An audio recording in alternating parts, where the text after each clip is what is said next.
Nova Scotia was once the land of shipbuilders and giant trees, of ancient mountains and the sea, of forests rising to misty fog, and MacKenzies who built ships and cut logs. A land of cliff and boulders and rocky shores, where ocean waves crash with mighty roars, where the fishermen seek a livelihood, netting cod and haddock, trapping lobster or scallops dug from the mud, sailing when tides are out, and returning and returning before they are low. 30 feet of tide are the flow. A world where this summer Luke arrived first time at almost 17, young and strong and bright and energetic, ready to set sail on life's adventure, much like a new Nova Scotian schooner well built by Janice and Eric, formed in part by their ancestor and their tales. So while he is here, I recall our first Nova Scotian arriving by ship, Alexander MacKenzie, also 17, a youth growing into a man who sought his dreams and began to live in this far land, who later, with his wife, settled in Annapolis Valley, raised a family of 10, surviving, building, farming, fishing, clearing land, beginning a way of life continued by his sons from 1800 until my dad left this home to graduate a Harvard engineer and raise his family in the States. But we returned to visit Grammy, and there we all learned to call Nova Scotia home, and each year we return like voyagers returning from the sea.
Nova Scotia is where our homestead is, and to me it's a place like a retreat to get away from all the negative news and the fast pace of living and move at a slower pace where we can read letters and look at books and pictures that have been in the house for over 100 years, and we can retrace the family and think about the people that helped build this and came before us.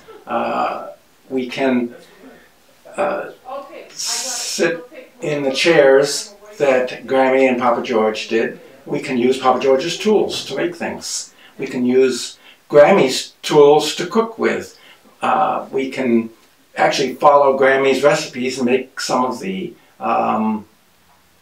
cookies and cakes that exactly as she did, and live like they did over 100 years ago. We can pick berries from the bushes and pears from the trees and eat some of the same food that they did. We can wash our clothes and hang them on a line like they did.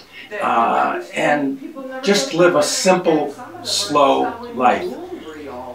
But even more than that, we can walk the dikes and visit and see the tide, just like our forefathers did over 200 years ago here, and feel in touch with our roots. And I like coming to the Nova Scotia homestead for all the memories, and every time I come I learn more about the relatives. I find new interesting things about our relatives, and it always feels to me like coming home.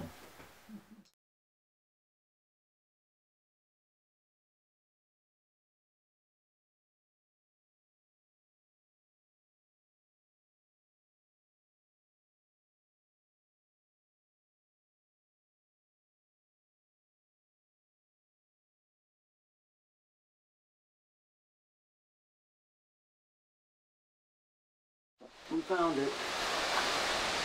Does it say MacKenzie? In memory of William MacKenzie. Oh, thank you. So that's husband and wife then? Yeah. Okay. Yeah. Well, then I guess we knew that, but Yeah. I'm not sure we put. Yeah. I could put the pictures in the tree. Right.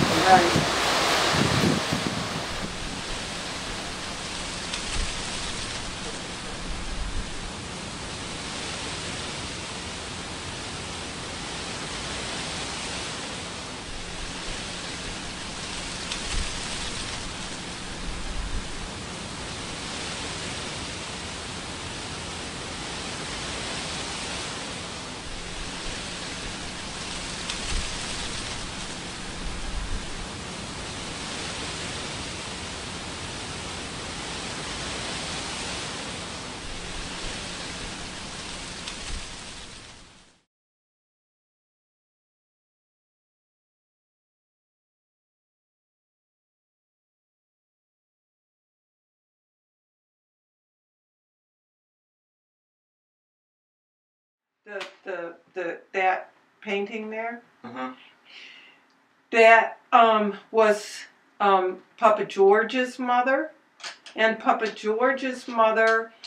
We always thought, oh, he had a lovely mother, and they had a lovely life. Well, they had a lovely life, but he died. She died when he was 9 years old. Yeah, you could say that no one had it easy. No. Yeah. But they liked their life. They wanted to stay. Yes. Grammy, this was her adopted home, but she still wanted to be here. Papa yes. George was raised here, Yes. but Grammy wrote in the letters what a beautiful place it was and how good it was to be home. Yes. So, yes. You know. She could have had an easy life. She could have had an easy life. She chose this one. Yeah. That's strange. Yeah.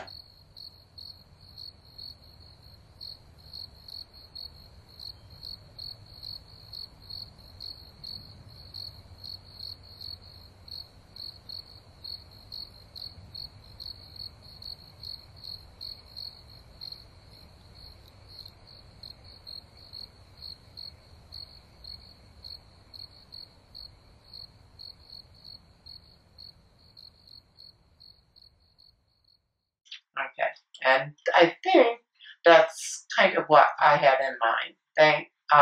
And I wanted to leave this for any grandchildren or people who wanted to know what Nova Scotia meant to me.